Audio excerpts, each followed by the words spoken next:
Hi friends, welcome to my YouTube channel learn with Archana. എല്ലാവർക്കും പുതിയൊരു വീഡിയോയിലേക്ക് സ്വാഗതം. അപ്പോൾ നമ്മളിപ്പോൾ നോക്കിക്കൊണ്ടിരിക്കുന്നത് 10ാം ക്ലാസ്സിലെ സോഷ്യൽ സയൻസിലെ ഹിസ്റ്ററി പാഠഭാഗങ്ങളാണല്ലേ. ഹിസ്റ്ററി പാഠഭാഗത്തിലെ ഫസ്റ്റ് പാർട്ട് നമ്മൾ കംപ്ലീറ്റ് ചെയ്തിരിക്കുകയാണ്. അതിലെ 5 ക്ലാസ്സുകളും നമ്മൾ അപ്ലോഡ് ചെയ്തിട്ടുണ്ട്. എല്ലാവരും കാണുക. എല്ലാവർക്കും ക്ലാസ്സുകളെല്ലാം ഇഷ്ടമാവുന്നുണ്ടോ? ഇഷ്ടമായിട്ടുണ്ടെങ്കിൽ തീർച്ചയായും സപ്പോർട്ട് ചെയ്യാൻ മറക്കരുത്. അതുപോലെ തന്നെ നിങ്ങൾക്ക് എന്തെങ്കിലും തരത്തിൽ നിർദ്ദേശങ്ങൾ അറിയിക്കാനുണ്ടെങ്കിൽ കമൻറ്റിലൂടെ തീർച്ചയായും അറിയിക്കാനും മറക്കരുത്. അപ്പോൾ നമുക്ക് പാഠഭാഗത്തേക്ക് കടക്കാം. ഇനി നമുക്ക് നോക്കാനുള്ളത് ഹിസ്റ്ററിയിലെ തന്നെ പാർട്ട് 2 ആണ്. പാർട്ട് 2ലെ ആദ്യത്തെ ചാപ്റ്റർ ആയിട്ടുള്ള 6ാമത്തെ ചാപ്റ്റർ സ്വാതന്ത്ര്യത്തിനായുള്ള ബഹുജന മുന്നേറ്റം. ഈ ഒരു ചാപ്റ്ററാണ് നമുക്കിനി നോക്കാനുള്ളത്. നമുക്ക് പാഠഭാഗത്തിലേക്ക് കടക്കാം. ഇതിലെ ആദ്യം തന്നെ കൊടുത്തിട്ടുള്ളത് മഹത്തായ വിചാരണ എന്നൊരു ഭാഗമാണ്. വായിച്ചു നോക്കാം. Government circuit house, Ahmedabad, March 18, 1922. Sessions judge justice CN Broomfield മുമ്പാകെ prosecutor sir JT Strangman, advocate general, Bombay. ഇവിടെ ഒരു വിധിയാണ്, വിധിയെക്കുറിച്ചാണ് പറയുന്നത്. നമുക്ക് നോക്കാം. പ്രതിക്ക് ബോധിപ്പിക്കാനുള്ള കാര്യങ്ങൾ കേട്ട ശേഷം ജഡ്ജി ബ്രൂംഫീൽഡ് പ്രതിയെ വണങ്ങി. തുടർന്ന് വിധി പ്രസ്താവിച്ചു. ഈ രാജ്യത്ത് ഒരു ന്യായാധിപനെ നേരിടേണ്ടി വന്നിട്ടുള്ള ഏറ്റവും പ്രയാസമുള്ള കാര്യമാണ് ഈ കേസിൽ നീതിപൂർവമായ വിധി പ്രസ്താവിക്കുക എന്നത്. വ്യക്തികളെ നോക്കി വിധി പറയുക എന്നത് നിയമത്തിൻ്റെ കടമയല്ലല്ലോ. ഞാൻ ഇതുവരെ വിചാരണ ചെയ്തിട്ടുള്ളതും ഭാവിയിൽ വിചാരണ ചെയ്യാൻ ഇടയുള്ളതുമായ വ്യക്തികളിൽ നിന്നും വളരെ വ്യത്യസ്തനായാണ് താങ്കൾ എന്ന വസ്തുത അവഗണിക്കാൻ കഴിയില്ല. ദശലക്ഷക്കണക്കിന് ഇന്ത്യക്കാരുടെ ദൃഷ്ടിയിൽ താങ്കൾ വലിയൊരു രാജ്യസ്നേഹിയും നേതാവുമാണെന്ന കാര്യം വിസ്മരിക്കുന്നില്ല. രാഷ്ട്രീയ നിലപാടുകളിൽ താങ്കളോട് വിയോജിക്കുന്നവർ പോലും താങ്കളെ വീക്ഷിക്കുന്നത് ഉന്നതമായ ആദർശങ്ങളെ പാലിച്ചുകൊണ്ട് കുലീനവും പരിപാവനവുമായ ജീവിതം നയിക്കുന്നയാളായിട്ടാണ്. പ്രതിക്ക് ശിക്ഷയായി 6 വർഷത്തെ തടവ് വിധിച്ചുകൊണ്ട് ജഡ്ജി കൂട്ടിച്ചേർത്തു. ശിക്ഷയുടെ കാലാവധി സർക്കാർ കുറയ്ക്കുകയാണെങ്കിൽ അതിൽ എന്നേക്കാൾ സന്തോഷിക്കുന്ന ആരും ഉണ്ടാകില്ല. അപ്പോൾ നമുക്ക് ഇതൊരു വിധിയെക്കുറിച്ചാണല്ലേ പറഞ്ഞിട്ടുള്ളത്. നീതിപൂർവമായ വിധി പറയാൻ പ്രയാസകരമെന്ന് ജഡ്ജി വിശേഷിപ്പിച്ച കേസിലെ പ്രശസ്തനും രാജ്യസ്നേഹിയുമായ പ്രതി നമ്മുടെ രാഷ്ട്രപിതാവ് മഹാത്മാഗാന്ധിയായിരുന്നു. അപ്പോൾ ഈ ഒരു വിധി ആരെക്കുറിച്ചാണ് പറഞ്ഞിട്ടുള്ളത്? നമ്മുടെ രാഷ്ട്രപിതാവായ മഹാത്മാഗാന്ധിയെക്കുറിച്ചാണ് അല്ലേ ഇതിലെ പറയുന്ന പ്രതി. ഇന്ത്യൻ സ്വാതന്ത്ര്യ സമരത്തെ ഒരു ബഹുജന പ്രസ്ഥാനമാക്കി മാറ്റിയത് അദ്ദേഹമാണ്. 1919 മുതൽ ഗാന്ധിജിയുടെ നേതൃത്വത്തിൽ മുന്നേറിയ ഇന്ത്യൻ സ്വാതന്ത്ര്യ സമര പ്രസ്ഥാനത്തിലെ ചില സുപ്രധാന സംഭവ വികാസമാണ് ഈ പാഠഭാഗത്തിൽ നമ്മൾ ചർച്ച ചെയ്യുന്നത്. അപ്പോൾ നമ്മൾ ഈ ഒരു പാഠഭാഗത്തിൽ എന്തിനെക്കുറിച്ചാണ് ചർച്ച ചെയ്യാൻ പോകുന്നത്? നമ്മൾ 1919 മുതൽ ഗാന്ധിജിയുടെ നേതൃത്വത്തിലായിരുന്നു പിന്നീട് ഇന്ത്യൻ സ്വാതന്ത്ര്യ സമര പ്രസ്ഥാനം ഉണ്ടായിരുന്നത്. അപ്പോൾ ആ ഒരു സമയത്തെ 1919 മുതൽ ഗാന്ധിജിയുടെ നേതൃത്വത്തിൽ ഉണ്ടായിട്ടുള്ള ഇന്ത്യൻ സ്വാതന്ത്ര്യ സമര പ്രസ്ഥാനത്തിലെ ചില സുപ്രധാന സംഭവങ്ങളെക്കുറിച്ചാണ് ഈ ഒരു പാഠഭാഗത്തിൽ നമ്മൾ ചർച്ച ചെയ്യാൻ പോകുന്നത്. ഇന്ത്യൻ നാഷണൽ കോൺഗ്രസിന്റെ രൂപീകരണവും ആദ്യകാല സമരങ്ങളും നിങ്ങൾ മുൻ ക്ലാസ്സിൽ പരിചയപ്പെട്ടിട്ടുണ്ടല്ലോ. ഗാന്ധിജി സ്വാതന്ത്ര്യ സമരത്തിന്റെ നേതാവായതോടെ കർഷകർ, തൊഴിലാളികൾ, സ്ത്രീകൾ, വിദ്യാർത്ഥികൾ തുടങ്ങി സമൂഹത്തിലെ വിവിധ വിഭാഗങ്ങൾ സമരങ്ങളിൽ സജീവമായി. അപ്പോൾ ഗാന്ധിജി സ്വാതന്ത്ര്യ സമരത്തിലേക്ക് വന്നതോടുകൂടി അല്ലെങ്കിൽ നേതാവായതോടുകൂടി ആരെല്ലാം ഈ ഒരു സമരത്തിൻ്റെ ഭാഗമായിട്ടുണ്ട്? കർഷകരും, തൊഴിലാളികളും, സ്ത്രീകളും, വിദ്യാർത്ഥികളും എല്ലാവരും ഈ ഒരു സമരത്തിൽ സജീവമാവുകയാണ് ഉണ്ടായത്. അതുകൊണ്ട് തന്നെയാണ് ഒരു ബഹുജന പ്രക്ഷോഭമായിട്ട് സ്വാതന്ത്ര്യ സമരം മാറുന്നത്. സമൂഹത്തിലെ വിവിധ വിഭാഗങ്ങളെ ഒന്നിച്ച് അണിനിരത്തിക്കൊണ്ട് മാത്രമേ ബ്രിട്ടീഷ് സാമ്രാജ്യത്തെ എതിരിടാൻ കഴിയുകയുള്ളൂ എന്ന യാഥാർത്ഥ്യം ഗാന്ധിജിക്ക് അറിയാമായിരുന്നു. എല്ലാവരെയും ഒരു കുടക്കീഴിൽ അണിനിരത്താനും അവരിൽ ഒരാളാകാനും അദ്ദേഹത്തിന് കഴിഞ്ഞു. ഇവിടെ ഒരു ബോക്സ് കൊടുത്തിട്ടുണ്ട്. ദക്ഷിണാഫ്രിക്ക എന്ന രാഷ്ട്രീയ കളരി. ഗാന്ധിജി എന്ന രാഷ്ട്രീയ നേതാവിനെ രൂപപ്പെടുത്തിയത് ദക്ഷിണാഫ്രിക്കയായിരുന്നു. 20 വർഷക്കാലം ഗാന്ധിജി ദക്ഷിണാഫ്രിക്കയിൽ ചെലവഴിച്ചു. ദാദാ അബ്ദുള്ള ജാവേരി എന്ന ഗുജറാത്തി കുടിയേറ്റ കച്ചവടക്കാരൻ്റെ നിയമസഹായിയായിട്ടാണ് ഗാന്ധിജി അവിടെ എത്തിയത്. അക്കാലത്ത് ദക്ഷിണാഫ്രിക്കയിലെ വെള്ളക്കാരിൽ നിന്ന് ഏഷ്യക്കാരും കറുത്ത വർഗ്ഗക്കാരും നേരിടേണ്ടി വന്ന വംശീയ വിവേചനങ്ങൾക്കെതിരെ ഗാന്ധിജി സമരം നയിച്ചു. അഹിംസയിൽ അധിഷ്ഠിതമായ തൻ്റെ സത്യാഗ്രഹ സമര രീതിക്ക് ഗാന്ധിജി രൂപം കൊടുത്തത് ദക്ഷിണാഫ്രിക്കയിൽ വെച്ചാണ്. ഗാന്ധിജിയെ സംബന്ധിച്ചിടത്തോളം യഥാർത്ഥ സമരത്തിനുള്ള പരിശീലന കളരിയായിരുന്നു ദക്ഷിണാഫ്രിക്ക.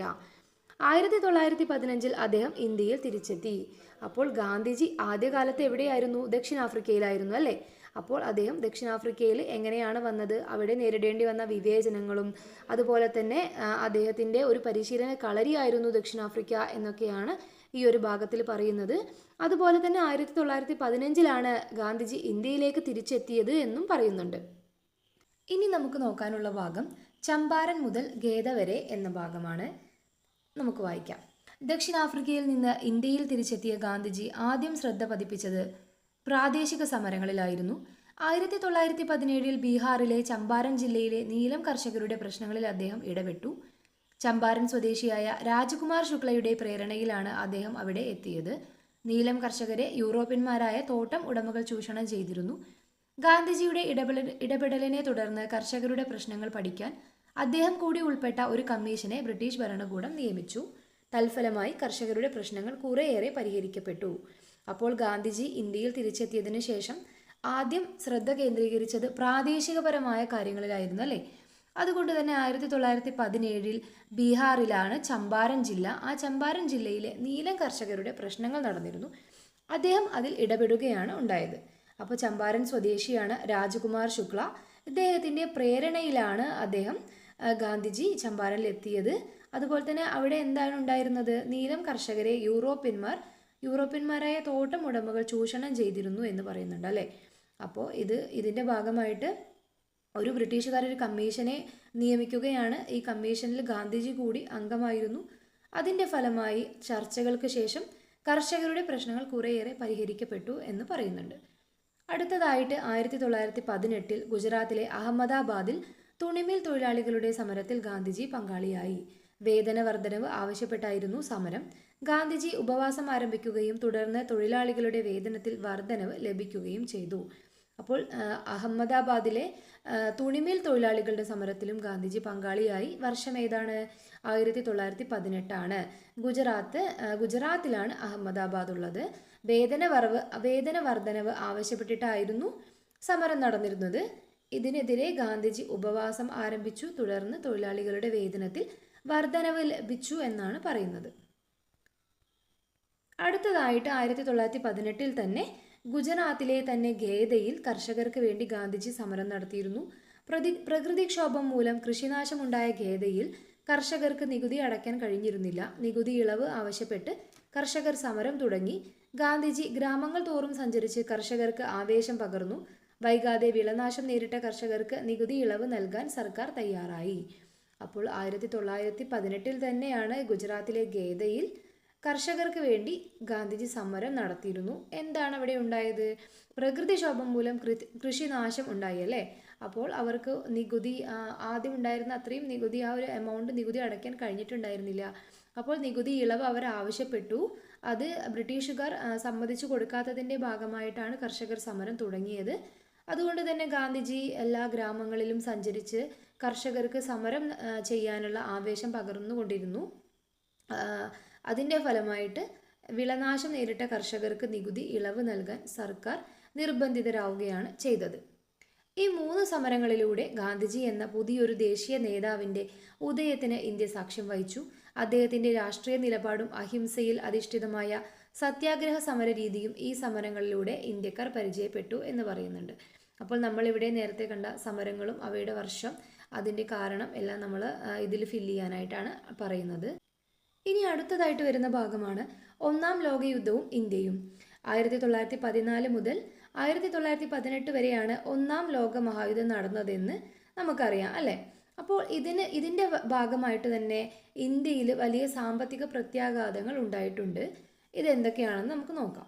യുദ്ധത്തിൻ്റെ പേരിൽ ജനങ്ങളുടെ മേൽ അധിക നികുതി ചുമത്തപ്പെട്ടിരുന്നു. സൈനികരുടെ ആവശ്യത്തിനായി വൻതോതിൽ ധാന്യങ്ങൾ കയറ്റുമതി ചെയ്തത് ഭക്ഷ്യക്ഷാമത്തിന് ഇടയാക്കി. അതുപോലെ തന്നെ ആ ഒരു സമയത്ത് വിളനാശവും പകർച്ചവ്യാധികളും സ്ഥിതി കൂടുതൽ ദുരിതമാക്കി എന്ന് പറയുന്നു. അതുകൊണ്ട് തന്നെ നിരവധി പേർ ക്ഷാമം മൂലം മരണപ്പെട്ടതായിട്ടും ഇവിടെ പറയുന്നുണ്ട്. ഈ പശ്ചാത്തലത്തിലായിരുന്നു ഗാന്ധിജി ഇന്ത്യൻ സ്വാതന്ത്ര്യ സമരത്തിൻ്റെ നേതൃത്വത്തിലേക്ക് എത്തിയത്. അടുത്തതാണ് അടിച്ചമർത്തലുകൾക്കെതിരായ പോരാട്ടം.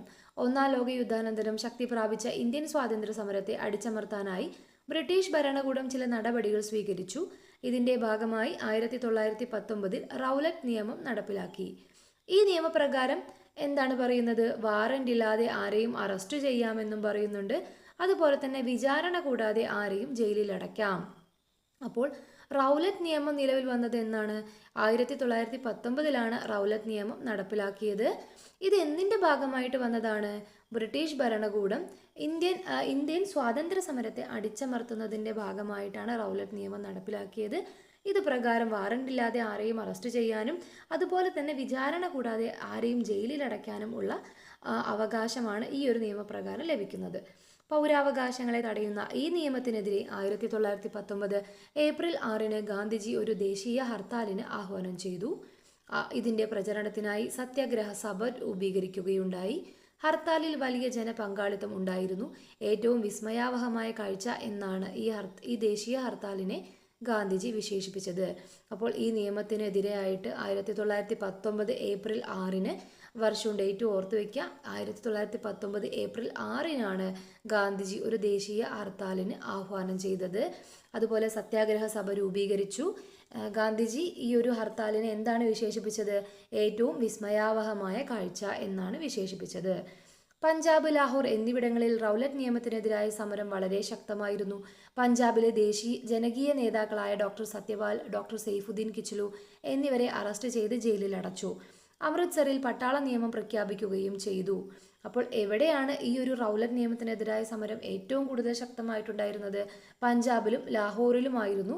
പഞ്ചാബിലെ ജനകീയ നേതാക്കളാണ് ഡോക്ടർ സത്യപാൽ, ഡോക്ടർ സെയ്ഫുദ്ദീൻ കിച്ലു ഇവരെ അറസ്റ്റ് ചെയ്യുകയും ജയിലിൽ അടയ്ക്കുകയും ചെയ്യുന്നുണ്ട്. അതുപോലെ തന്നെ പഞ്ചാബിലെയാണ് അമൃത്സർ, അവിടെ പട്ടാള നിയമം പ്രഖ്യാപിക്കുകയും ചെയ്തു. നേതാക്കളുടെ അറസ്റ്റിൽ പ്രതിഷേധിക്കാൻ 1919 ഏപ്രിൽ 13 അമൃത്സറിലെ ജാലിയൻ വാലാബാഗ് മൈതാനത്ത് നടന്ന പൊതുയോഗത്തിൽ എത്തിയവർക്കു നേരെ സൈനിക ഉദ്യോഗസ്ഥനായ ജനറൽ റെജിനാൾഡ് ഡയറിന്റെ ഉത്തരവ് പ്രകാരം ബ്രിട്ടീഷ് പട്ടാളം വെടിവയ്പ് നടത്തി. ഒരൊറ്റ പ്രവേശന കവാടം മാത്രമേ മൈതാനത്തിന് ഉണ്ടായിരുന്നുള്ളൂ. മുന്നറിയിപ്പ് നൽകാതെയായിരുന്നു വെടിവയ്പ് നടന്നത്. 10 മിനിറ്റ് നേരം തുടർന്ന വെടിവയ്പിൽ സർക്കാർ രേഖപ്രകാരം 379 പേർ കൊല്ലപ്പെട്ടു. എന്നാൽ യഥാർത്ഥത്തിൽ കൊല്ലപ്പെട്ടവർ ഇതിലും വളരെ കൂടുതലായിരുന്നു. 1000-ലധികം പേർക്ക് പരിക്കേറ്റതായിട്ടും പറയുന്നുണ്ട്. അപ്പോൾ ഇതിൻ്റെ ഭാഗമായിട്ട് ഈ ഒരു റൗലറ്റ് നിയമത്തിനെതിരെ പ്രതിഷേധിച്ച് പഞ്ചാബിൽ എവിടെയാണ് അമൃത്സറിൽ വെച്ചിട്ട് ജാലിയൻ വാലാബാഗ് മൈതാനത്ത് വെച്ചൊരു പൊതുയോഗം നടന്നു. എന്നായിരുന്നു യോഗം നടന്നത്? 1919 ഏപ്രിൽ 13 അല്ലേ? അപ്പോൾ ഈ ഒരു മൈതാനത്തിൽ ആളുകൾക്ക് നേരെ വെടിവെപ്പ് നടത്തുകയാണ്. ആരുടെ ഉത്തരവ് പ്രകാരമാണ്? സൈനിക ഉദ്യോഗസ്ഥനായ ജനറൽ റെജിനാൾഡ് ഡയറിന്റെ ഉത്തരവ് പ്രകാരം വെടിവെപ്പ് നടന്നു. അതിൻ്റെ ഭാഗമായിട്ട് ഒരുപാട് പേർ മരണപ്പെടുകയും വളരെയധികം പേർക്ക് പരിക്കേൽക്കുകയും ചെയ്തു. ഇവിടെ ഒരു ചിത്രം കൊടുത്തിട്ടുണ്ട് അല്ലേ? നമുക്കറിയാം അത് വളരെ ദാരുണമായിട്ടുള്ളൊരു സംഭവമാണ് ഈ ഒരു ജാലിയൻ വാലാബാഗ് മൈതാനത്ത് നടന്നത് എന്ന് നമുക്കറിയാം അല്ലേ? ജാലിയൻ വാലാബാഗിലെ വെടിവെപ്പിൻ്റെ ഫലമായി ചുമരുകളിൽ ഉണ്ടായ ദ്വാരങ്ങളാണ് ഇത്. അമൃത്സറിലെ ജാലിയൻ വാലാബാഗിൽ നമുക്ക് ഇന്നും കാണാൻ സാധിക്കും. ഈ ഒരു ചിത്രം നമുക്ക് വളരെ വ്യക്തമാവുന്നുണ്ട് അല്ലേ? എത്രത്തോളം ക്രൂരമായിട്ടാണ് അവിടെ വെടിവെപ്പ് നടന്നത് എന്ന് നമുക്ക് ഈ ഒരു ചിത്രത്തിലൂടെ വ്യക്തമായിട്ട് മനസ്സിലാവുന്നുണ്ട്. ഇനി അടുത്തൊരു ഭാഗമാണ് ഹണ്ടർ കമ്മീഷൻ. നമുക്ക് നോക്കാം. ജാലിയൻ വാലാബാഗ് ഉൾപ്പെടെയുള്ള സംഭവങ്ങളെ പറ്റി അന്വേഷിക്കാൻ ബ്രിട്ടീഷ് ഗവൺമെന്റ് നിയമിച്ച കമ്മീഷനായിരുന്നു ഹണ്ടർ കമ്മീഷൻ. ഹണ്ടർ കമ്മീഷന് മുമ്പാകെ ഹാജരായ ജനറൽ ഡയറിനോട് കമ്മീഷൻ ചോദിച്ച ചില ചോദ്യങ്ങളും അവയ്ക്കുള്ള ഉത്തരങ്ങളും ഇപ്രകാരമായിരുന്നു. അപ്പോൾ ജാലിയൻ വാലാബാഗിനെ ആ ഒരു സംഭവത്തെ പറ്റി അന്വേഷിക്കാൻ ബ്രിട്ടീഷ് ഗവൺമെന്റ് ഒരു കമ്മീഷനെ നിയമിച്ചു. ആ കമ്മീഷനാണ് ഹണ്ടർ കമ്മീഷൻ. അപ്പോൾ അവർ ഹാജരായ ഈ ഒരു ഹണ്ടർ കമ്മീഷന് മുന്നാകെ ഹാജരായ ജനറൽ ഡയറിനോട് കമ്മീഷൻ ചില ചോദ്യങ്ങൾ ചോദിച്ചു. അവയ്ക്കുള്ള ഉത്തരവാണ് ഇവിടെ കൊടുത്തിട്ടുള്ളത്. നമുക്ക് നോക്കാം. ചോദ്യം ഇതായിരുന്നു: ജനം കൂടുതലായി നിൽക്കുന്ന സ്ഥലം നോക്കി നിങ്ങൾ വെടിവെപ്പിന്റെ ദിശ മാറ്റിക്കൊണ്ടിരുന്നു, ശരിയാണോ? ഉത്തരം: ശരിയാണ്. അടുത്ത ചോദ്യം: പ്രവേശന കവാടം വലുതും കവചിത വാഹനങ്ങൾക്ക് പ്രവേശിക്കാൻ കഴിയുന്നതും ആയിരുന്നെങ്കിൽ നിങ്ങൾ അവ ഉപയോഗിക്കുമായിരുന്നോ? ഉത്തരം: ഒരുപക്ഷെ ആകാം. കമ്മീഷന് മുമ്പാകെ ഡയർ ഇങ്ങനെ സാക്ഷ്യപ്പെടുത്തി: എല്ലാവരെയും വധിക്കാൻ ഞാൻ തീരുമാനിച്ചതായിരുന്നു. ഓക്കെ, ഇതാണ് ആ ഒരു അണ്ടർ കമ്മീഷൻ ചോദിച്ച ചോദ്യങ്ങളും അതുപോലെ തന്നെ ആരാണ് ജനറൽ ഡയർ പറഞ്ഞ ഉത്തരങ്ങളും.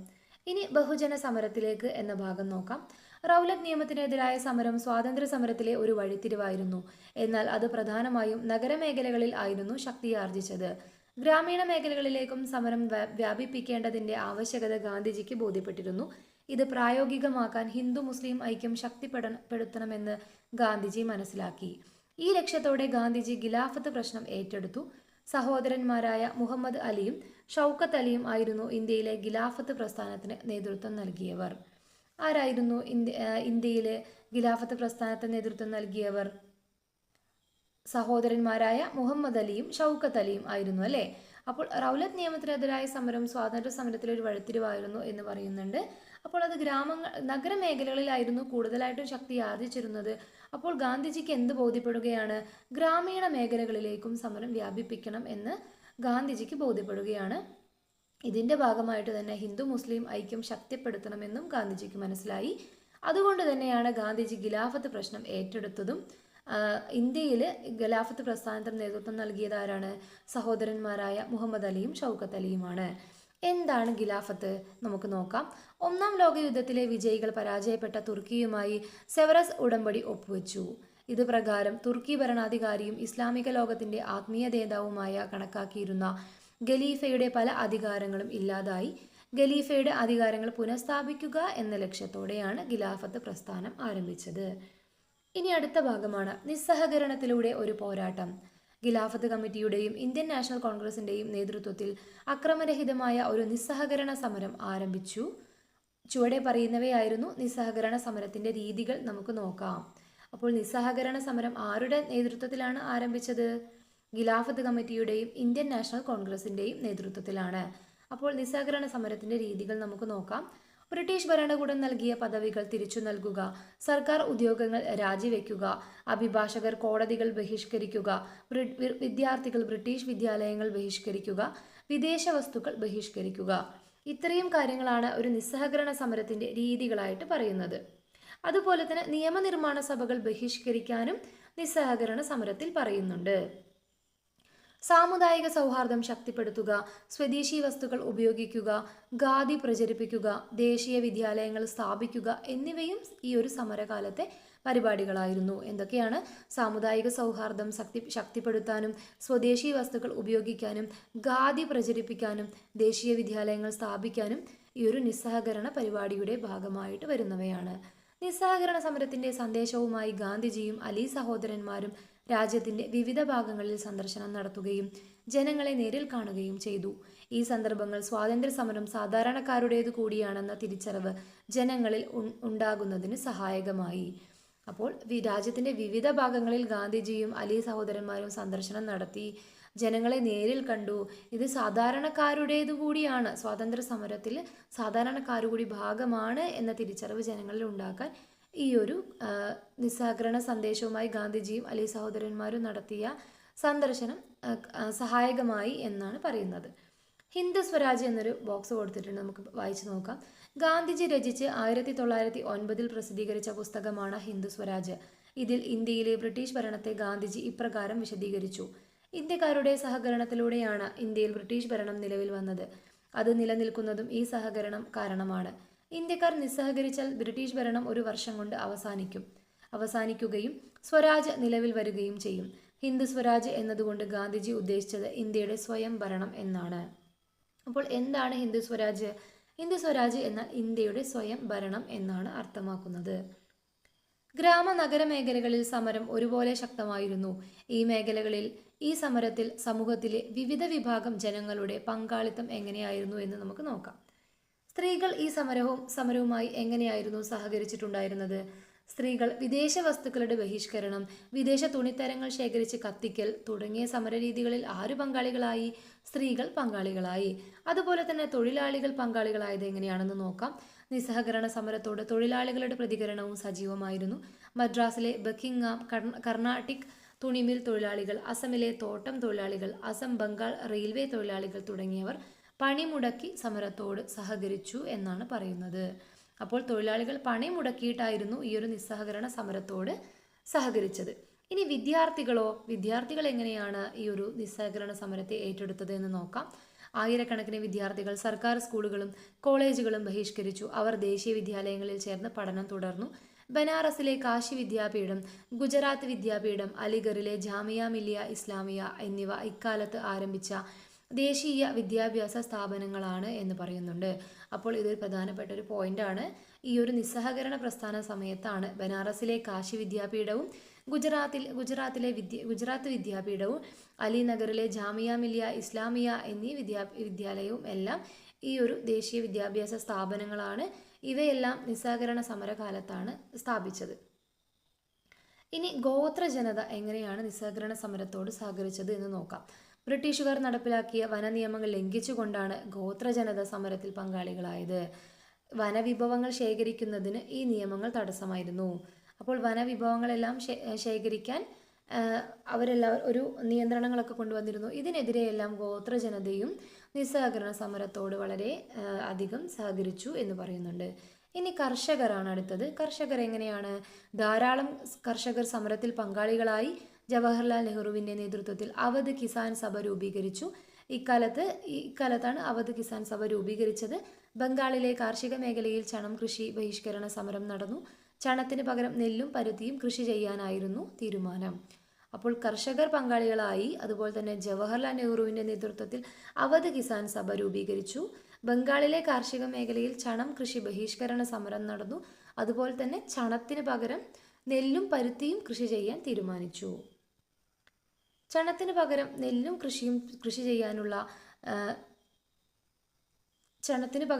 പരുത്തിയും കൃഷി ചെയ്യാനുള്ള തീരുമാനത്തിന് പിന്നിലെ പ്രധാന ലക്ഷ്യങ്ങൾ എന്തൊക്കെയായിരുന്നു?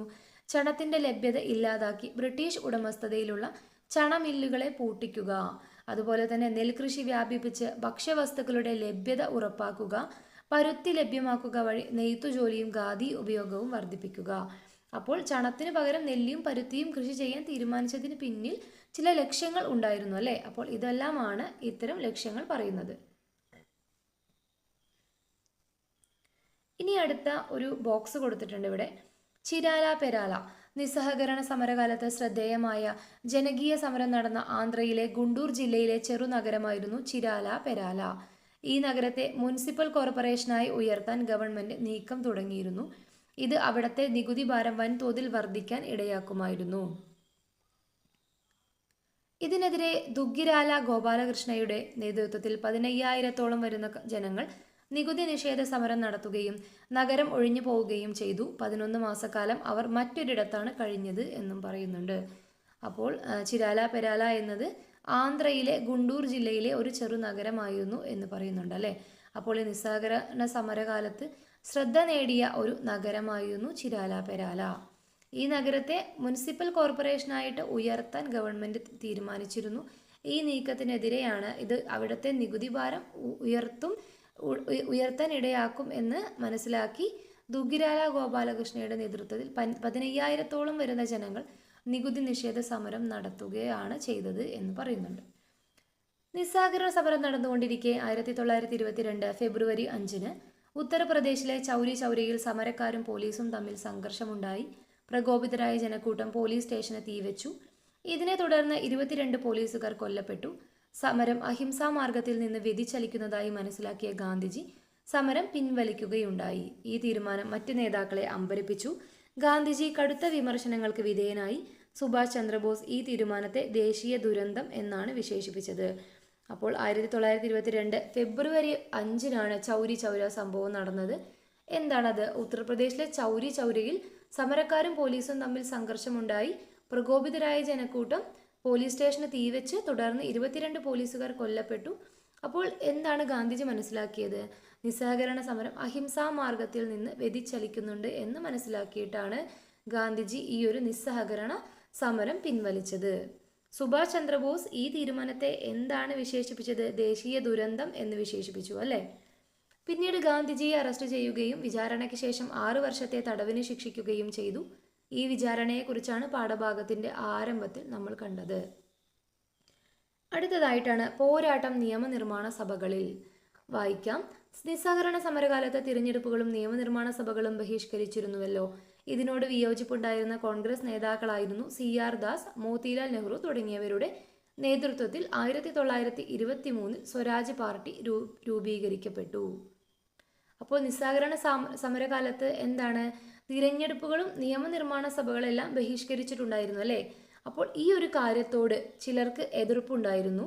ഇങ്ങനെ എതിർപ്പുണ്ടായിരുന്ന കോൺഗ്രസ് നേതാക്കളാണ് CR ദാസും മോത്തിലാൽ നെഹ്റുവും. അവരുടെ നേതൃത്വത്തിൽ 1923 സ്വരാജ് പാർട്ടി രൂപീകരിക്കപ്പെട്ടു. നിയമനിർമ്മാണ സഭകളെ പോരാട്ടത്തിനുള്ള വേദിയാക്കുകയായിരുന്നു അവരുടെ ലക്ഷ്യം.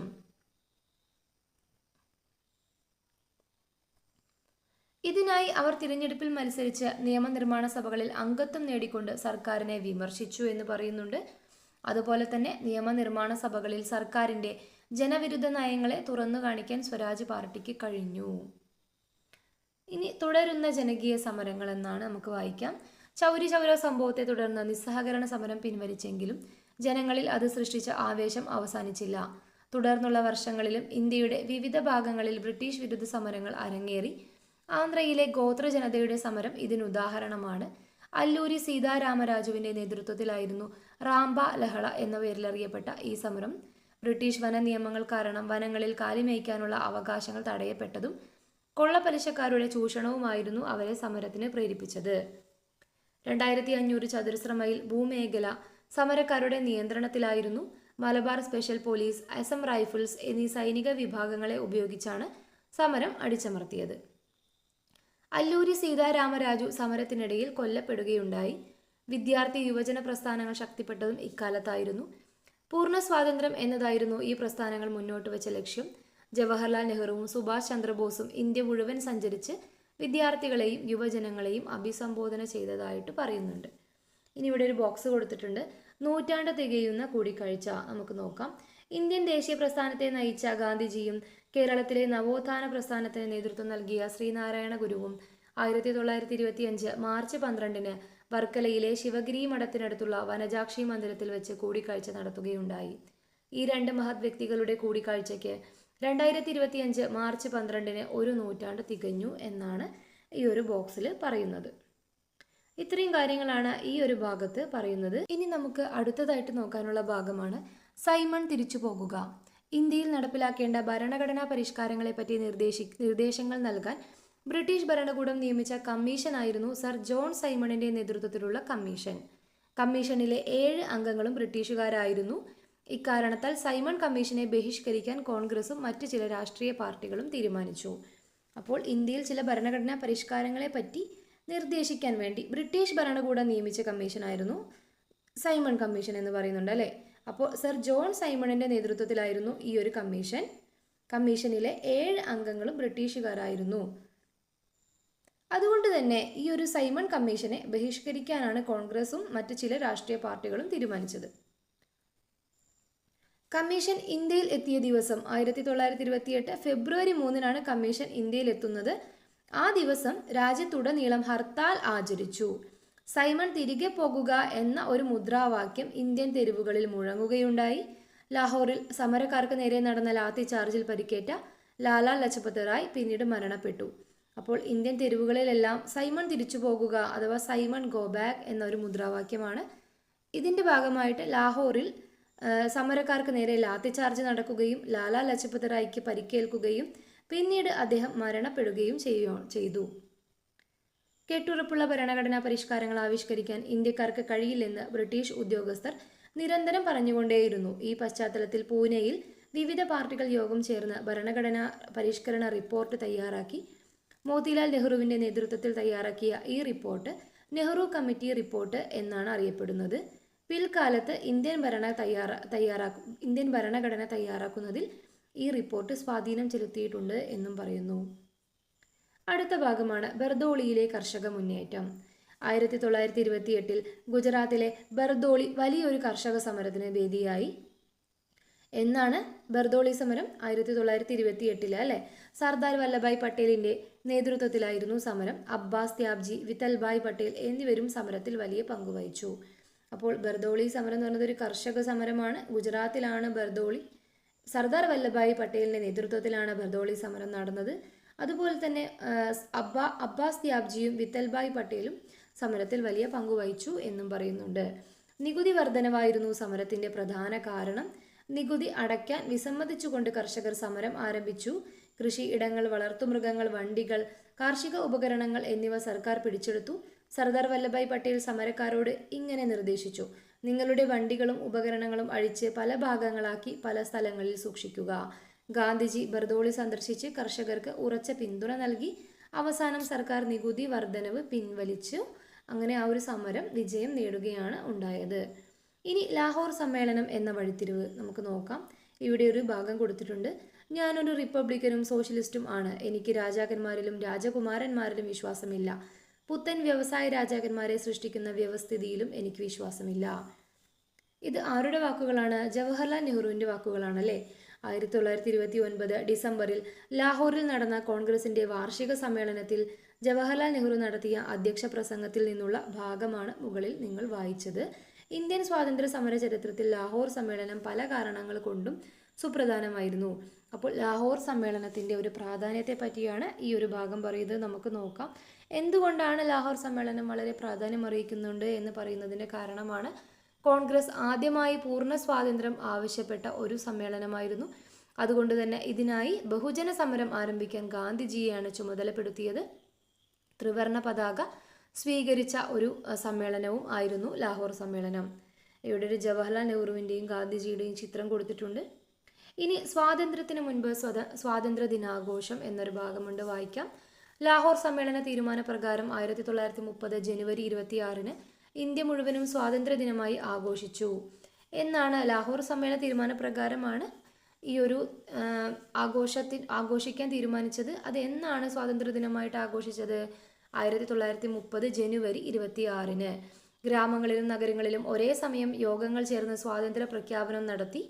ദേശീയ പതാക ഉയർത്തിയും ദേശഭക്തി ഗാനങ്ങൾ ആലപിച്ചും ജനം സ്വാതന്ത്ര്യ ദിനാഘോഷത്തിൽ പങ്കാളികളായി.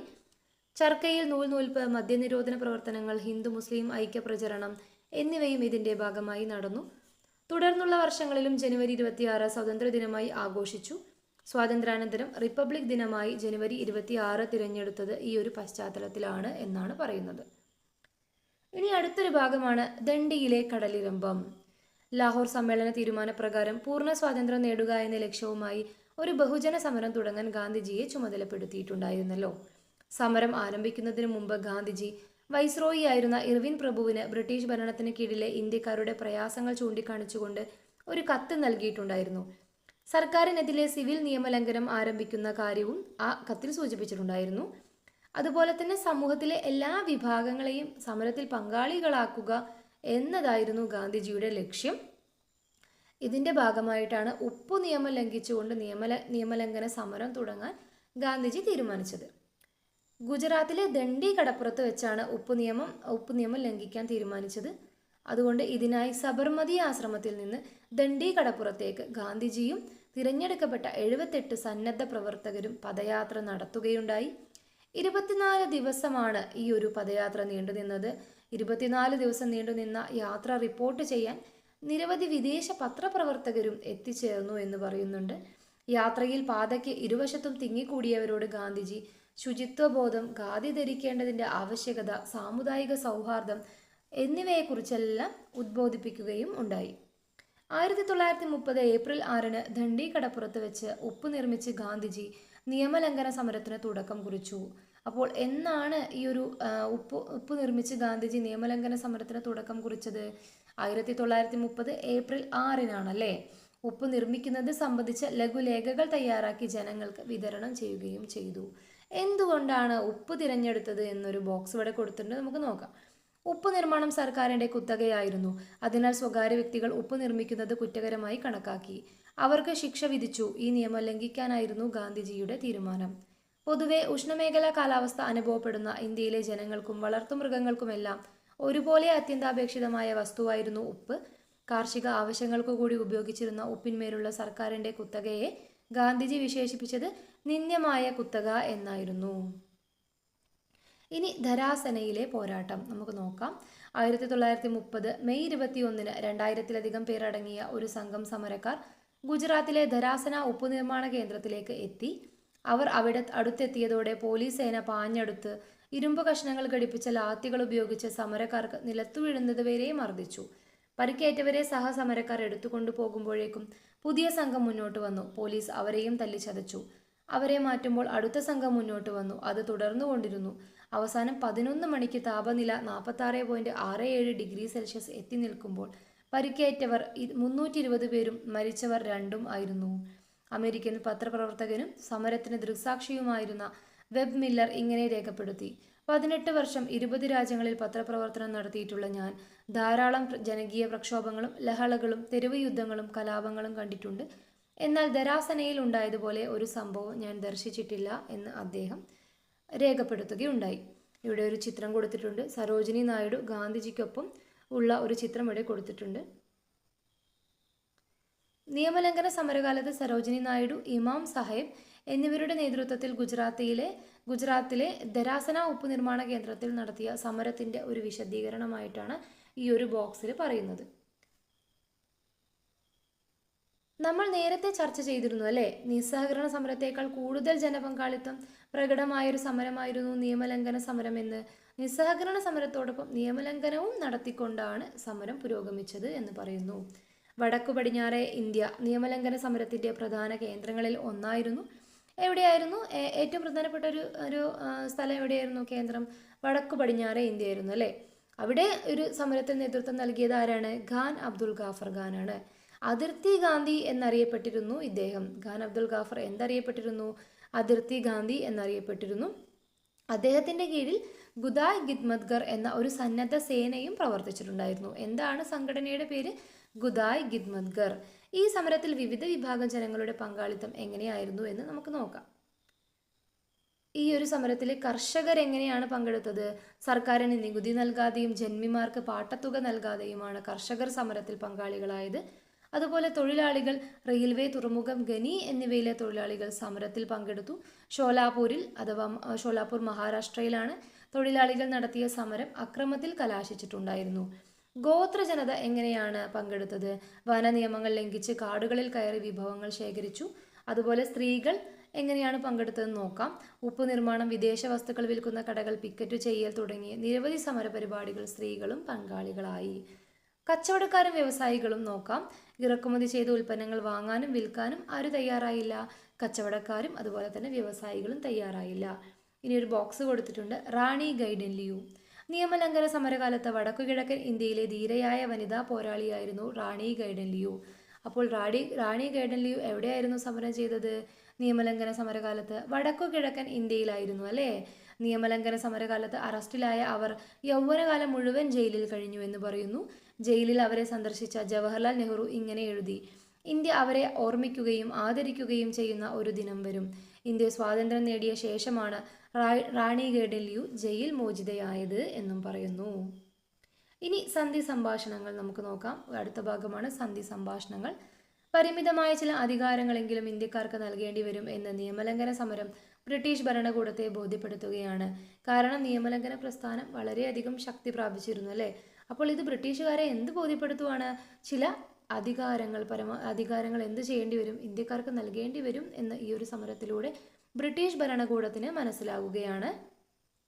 ഇതിനായി ചില കൂടിയാലോചനകൾ ലണ്ടനിൽ നടന്നു. ഈ കൂടിയാലോചനകൾ വട്ടമേശ സമ്മേളനങ്ങൾ എന്നാണ് അറിയപ്പെട്ടത്. 1930 ആദ്യ സമ്മേളനത്തിൽ കോൺഗ്രസ് പങ്കെടുത്തിട്ടുണ്ടായിരുന്നില്ല. ഈ ഒരു പശ്ചാത്തലത്തിൽ നിയമലംഘനം അവസാനിപ്പിക്കാനും രണ്ടാമത്തെ സമ്മേളനത്തിൽ കോൺഗ്രസ് പ്രതിനിധിയെ പങ്കെടുപ്പിക്കാനും ഗവൺമെന്റ് ശ്രമം ആരംഭിച്ചിട്ടുണ്ടായിരുന്നു. ഇതിന്റെ ഭാഗമായി ഒപ്പുവെച്ച ഉടമ്പടിയാണ് ഗാന്ധി ഇർവിൻ ഉടമ്പടി. ഗാന്ധി ഇർവിൻ ഉടമ്പടി എന്നാണ് ഒപ്പുവെച്ചത്? 1931 മാർച്ച് 5-നാണ് ഗാന്ധി ഇർവിൻ ഉടമ്പടി ഒപ്പുവെച്ചത്. ഈ ഒരു ഗാന്ധി ഇർവിൻ ഉടമ്പടിയുമായി ബന്ധപ്പെട്ട ഒരു ചിത്രം ഇവിടെ കൊടുത്തിട്ടുണ്ട്. ഈ ഒരു ഉടമ്പടി പ്രകാരം എന്തൊക്കെയാണ് പറഞ്ഞിട്ടുള്ളത്? നിയമലംഘന സമരം നിർത്തിവെച്ചു. അതുപോലെ തന്നെ ഗാന്ധിജി രണ്ടാമത്തെ വട്ടമേശ സമ്മേളനത്തിൽ പങ്കെടുക്കുകയും ചെയ്തു. എന്നാൽ രണ്ടാം വട്ടമേശ സമ്മേളനവും നിഷ്ഫലമായി അവസാനിക്കുകയാണ് ചെയ്തത്. മൂന്നാം വട്ടമേശ സമ്മേളനത്തെ കോൺഗ്രസ് ബഹിഷ്കരിക്കുകയും ചെയ്തു. ഇനി അടുത്തൊരു ഭാഗമാണ് സായുധ വഴിയിലെ പോരാട്ടം. സ്വാതന്ത്ര്യം എന്ന ലക്ഷ്യത്തിലെത്താൻ കോൺഗ്രസിന്റെയും മഹാത്മാഗാന്ധിയുടെയും നേതൃത്വത്തിൽ നടന്ന സമര രീതികൾക്കൊപ്പം വ്യത്യസ്തമായ മറ്റു മാർഗങ്ങളും പലരും സ്വീകരിച്ചിട്ടുണ്ടായിരുന്നു. ഗാന്ധിജിയുടെ അഹിംസാ മാർഗത്തിന് പകരം ചിലർ വിപ്ലവത്തിന്റെ വഴിയും സ്വീകരിച്ചു. യുവാക്കളായിരുന്നു ഇവരിൽ ഭൂരിഭാഗവും. ഗാന്ധിജി അഹിംസാ മാർഗമായിരുന്നു അല്ലേ സ്വീകരിച്ചിട്ടുണ്ടായിരുന്നത്. പക്ഷെ അതിനു പകരം ചിലർ വിപ്ലവത്തിന്റെ വഴിയും സ്വീകരിച്ചിട്ടുണ്ടായിരുന്നു. യുവാക്കളായിരുന്നു ഇവരിൽ ഭൂരിഭാഗവും എന്ന് പറയുന്നുണ്ട്. റഷ്യൻ വിപ്ലവത്തിന്റെ വിജയവും നിസ്സഹകരണ സമരം പാതി വഴിയിൽ അവസാനിപ്പിച്ചതുമാണ് വിപ്ലവത്തിന്റെ പാതയിലേക്ക് ഇവരെ നയിച്ചത്. ഇതിനെ തുടർന്ന് 1924 ഹിന്ദുസ്ഥാൻ റിപ്പബ്ലിക്കൻ അസോസിയേഷൻ അഥവാ HRA ഹിന്ദുസ്ഥാൻ റിപ്പബ്ലിക്കൻ അസോസിയേഷൻ എന്ന വിപ്ലവ സംഘടന രൂപം കൊണ്ടു. വിപ്ലവ പ്രവർത്തനങ്ങൾക്ക് പണം കണ്ടെത്താൻ വേണ്ടി ഉത്തർപ്രദേശിലെ കക്കോരിയിൽ വെച്ച് റെയിൽവേയുടെ പണം കൈക്കലാക്കാൻ വിപ്ലവകാരികൾ ശ്രമിക്കുകയും ഏതാനും പേർ പിടിയിലാവുകയും ചെയ്തു. എന്താണ് കക്കോരി സംഭവം എന്നിവിടെ കൊടുത്തിട്ടുണ്ട്, നമുക്ക് നോക്കാം.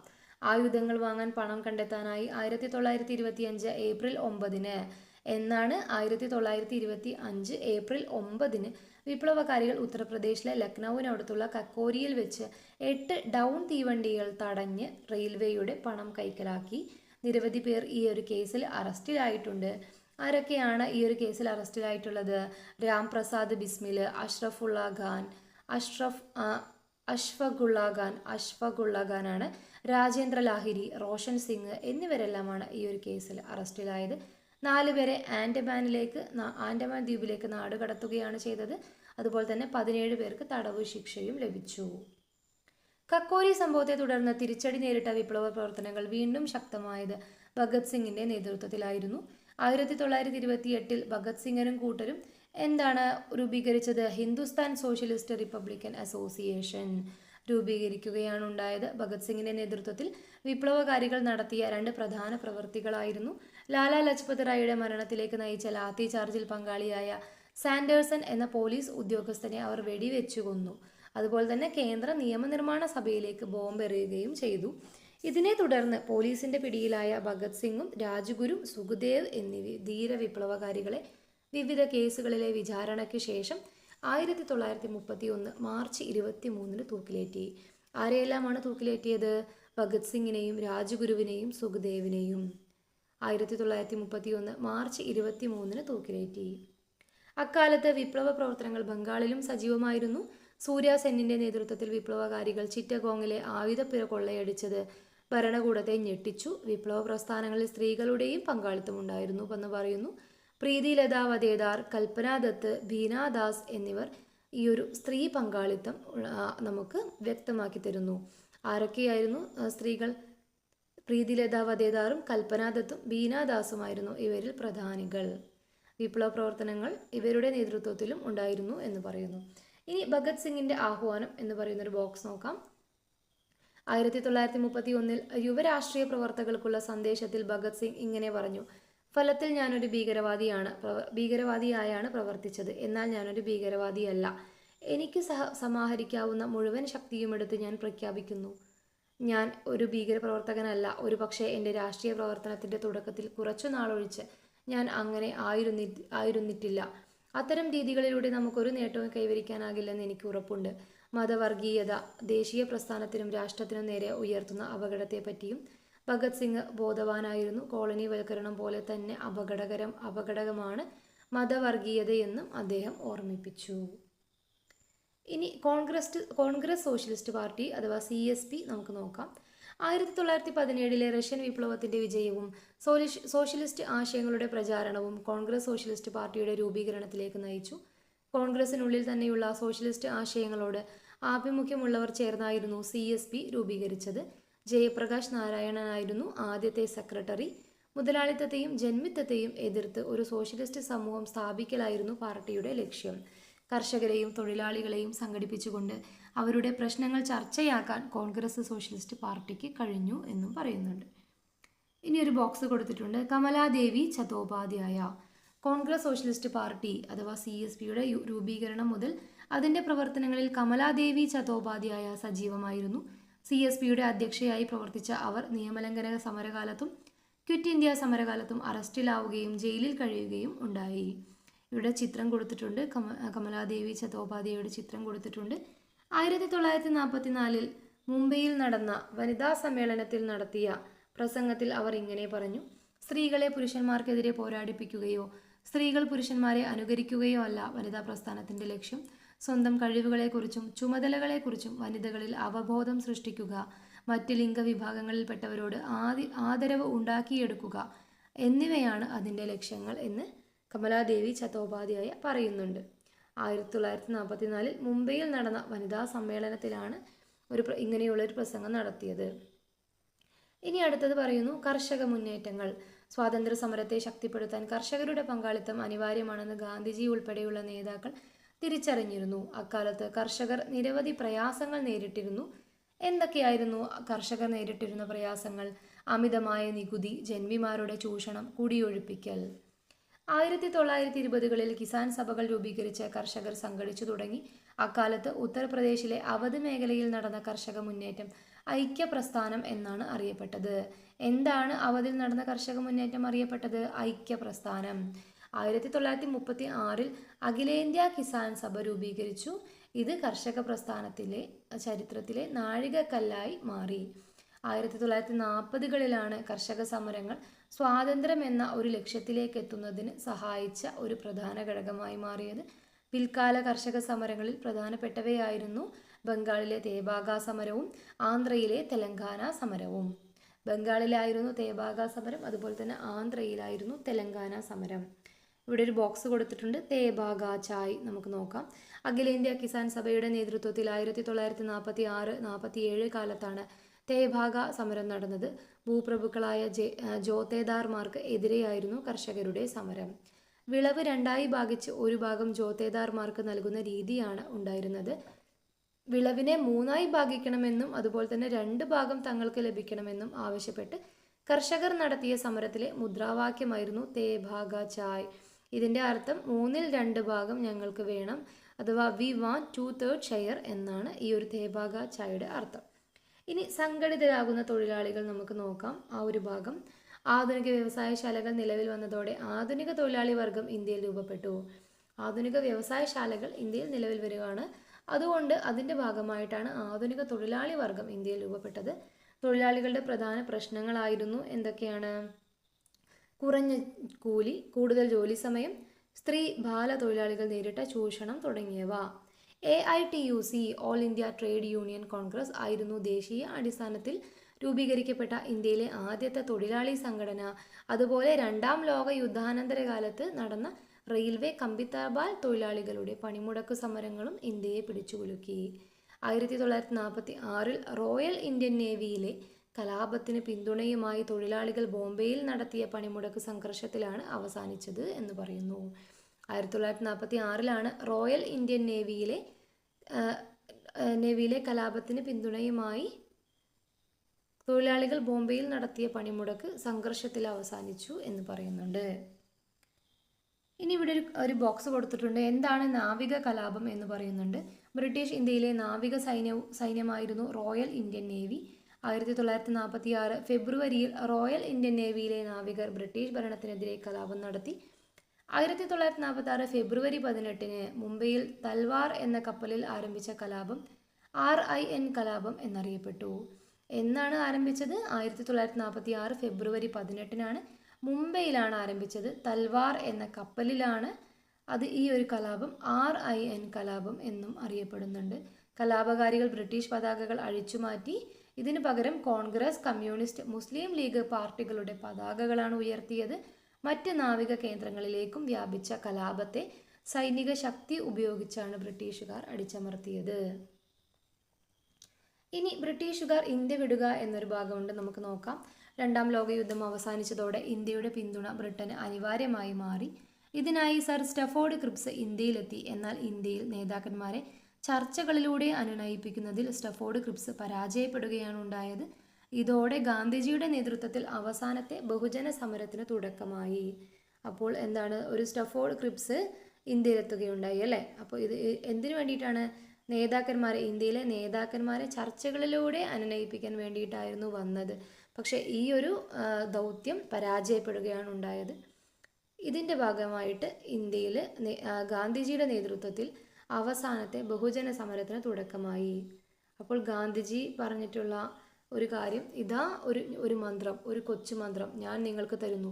ഇത് നിങ്ങൾ ഹൃദയത്തിൽ പതിപ്പിക്കണം. ഓരോ ശ്വാസത്തിലും അതിന് ആവിഷ്കാരം നൽകണം. മന്ത്രം ഇതാണ്: പ്രവർത്തിക്കുക അല്ലെങ്കിൽ മരിക്കുക. Do or die. ഒന്നുകിൽ ഇന്ത്യയെ സ്വതന്ത്രയാക്കും, അല്ലെങ്കിൽ ആ ശ്രമത്തിൽ മരിക്കും. സ്ഥിരമായ അടിമത്തം കാണാൻ നമ്മൾ ജീവനോടെ ബാക്കിയാകില്ല.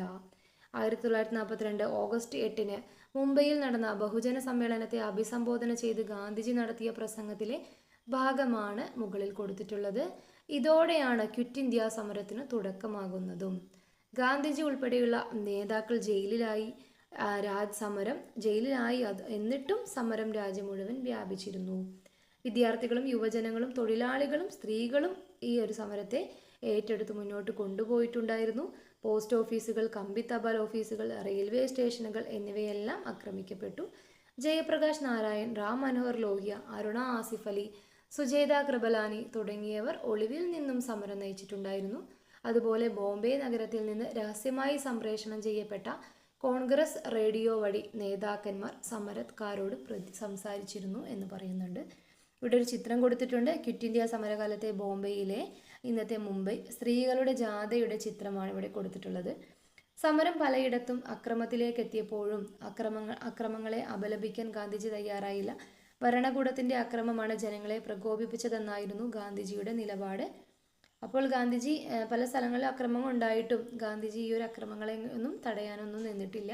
കാരണം ഈ ഒരു അക്രമത്തിന്റെ കാരണം ഭരണകൂടത്തിന്റെ അക്രമമാണ് ഈ ഒരു ജനങ്ങളെ പ്രകോപിപ്പിച്ചത് എന്ന് പറഞ്ഞ് ഗാന്ധിജി നിന്നു, ഈ ഒരു നിലപാടിൽ ഉറച്ചു നിന്നു. അക്രമത്തെ അപലപിക്കണമെന്ന സർക്കാരിന്റെ നിർബന്ധത്തിന് ഗാന്ധിജി വഴങ്ങിയില്ല. ഗാന്ധിജി ജയിലിൽ 21 ദിവസത്തെ നിരാഹാരം പ്രഖ്യാപിക്കുകയാണ് ഉണ്ടായത്.